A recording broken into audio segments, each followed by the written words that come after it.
जय श्री हरि विष्णु। दोस्तों, आपके अपने चैनल में आप सभी का हार्दिक स्वागत है। भगवान श्री हरि विष्णु और माता लक्ष्मी की कृपा आप और आपके पूरे परिवार पर सदैव बनी रहे। दोस्तों, आज की इस पावन वीडियो में हम सुनेंगे अधिक मास में आने वाली अत्यंत पुण्यदायी पद्मिनी एकादशी की पवित्र कथा। ऐसी मान्यता है कि जो भक्त श्रद्धा और विश्वास के साथ इस कथा को सुनता है, उसके जीवन के दुख, दरिद्रता और पाप धीरे धीरे समाप्त होने लगते हैं और भगवान श्री हरि विष्णु की विशेष कृपा प्राप्त होती है। तो आइए, बिना देर किए प्रारंभ करते हैं पद्मिनी एकादशी की दिव्य कथा। दोस्तों, प्राचीन समय की बात है। त्रेता युग में महिष्मती नाम की एक सुंदर नगरी थी। वहां एक अत्यंत पराक्रमी और धर्मात्मा राजा राज्य करते थे, जिनका नाम था राजा कृतवीर्य। राजा बहुत ही दानी, सत्यवादी और प्रजा का पालन करने वाले थे।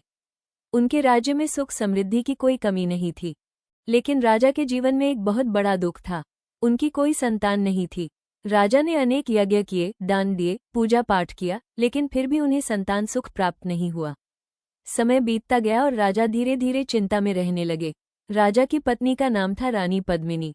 रानी भी अत्यंत पतिव्रता, धर्मपरायण और भगवान विष्णु की भक्त थी। जब उन्होंने देखा कि राजा संतान न होने के कारण बहुत दुखी रहते हैं, तब उन्होंने राजा से कहा, स्वामी, संसार में भगवान की कृपा से असंभव भी संभव हो जाता है। हमें तप और भक्ति का मार्ग अपनाना चाहिए। रानी की बात सुनकर राजा और रानी दोनों वन की ओर तपस्या करने चले गए। उन्होंने वर्षों तक कठोर तप किया, लेकिन फिर भी भगवान प्रसन्न नहीं हुए। एक दिन अत्यंत दुर्बल अवस्था में रानी पद्मिनी को महर्षि अत्रि की धर्मपत्नी महान सती अनसुया माता के दर्शन हुए।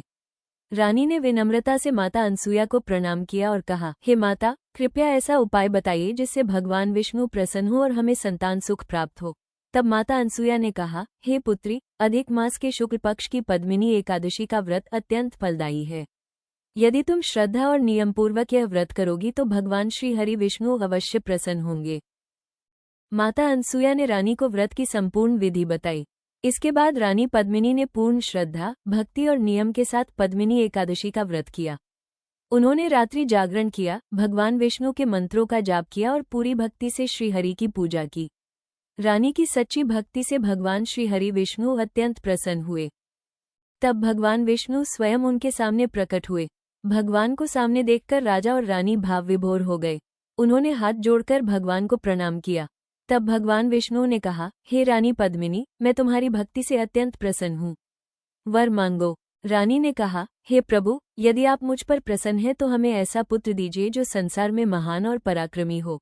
भगवान विष्णु ने उन्हें आशीर्वाद दिया और कहा, तुम्हें एक तेजस्वी पुत्र प्राप्त होगा, जिसकी कीर्ति तीनों लोकों में फैलेगी। कुछ समय बाद रानी ने एक दिव्य पुत्र को जन्म दिया। उस पुत्र का नाम था कार्तवीर्य अर्जुन। कहा जाता है कि कार्तवीर्य अर्जुन अत्यंत बलशाली और महान राजा बने।